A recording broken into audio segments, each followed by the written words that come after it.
All right, no, if you don't, there will be no talking out of turn. You stand up and tell me who you are, and I'll let you know if you're going to speak or not. We will re-elect Ballot. You're out of order, sir. You're out of order, sir. Only members can talk, okay? If you're a member of the RAC, you can stand up. Until you threw me off, sir. Okay, we're not going to get into this tonight, okay? Okay. All right. We'll speak after. We will re-elect Melanie for the school board. Okay. Next on the list is Fred Costello.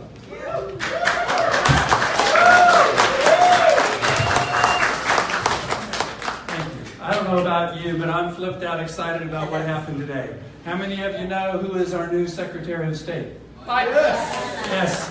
Think about this. What was the issue with Rex Tillerson? Good guy, but he didn't like what was going on with Iran, didn't like what was going on in Korea, didn't like the renaming of Jerusalem as the capital. Do you think President Trump should keep people in the administration that don't agree with him? No. Of course not. But your friends out there are going to say, there he goes again, look what's happening. So what I'm telling you is I'm honored to be endorsed by Citizens for Trump because I want to go up there and help President Trump drain the swamp. You've heard me talk about getting rid of pensions for elected officials. You've heard me talk about those things before I knew to call it draining the swamp.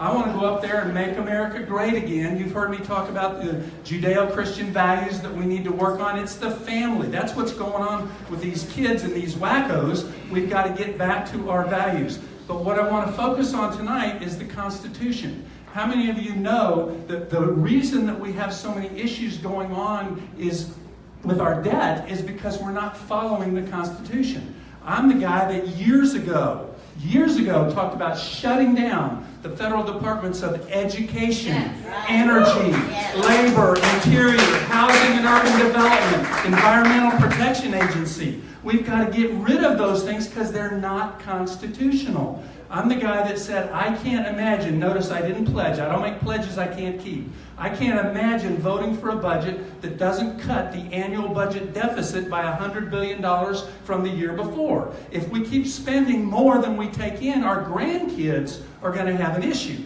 So I'm going to tick everybody off because whether you're on the right or the left, you're going to want this and you're going to want that.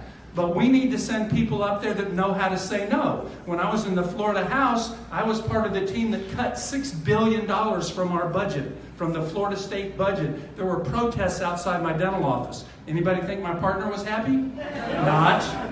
So we've got to send people with a record. Not only do I represent us because you know me, but I have a record that shows I will make those hard decisions. I will decide where to cut, and I will join the team to cut those things. Hopefully you've all heard the story about I have now saved you over $1 billion in property tax. I was the only one that stood up to our governor, to the House, and to the Senate.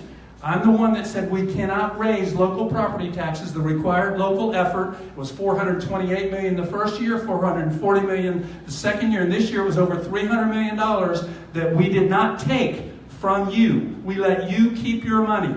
I want to go to Washington and do what we did in Tallahassee. We need more of Florida in Washington. God bless. Thank you.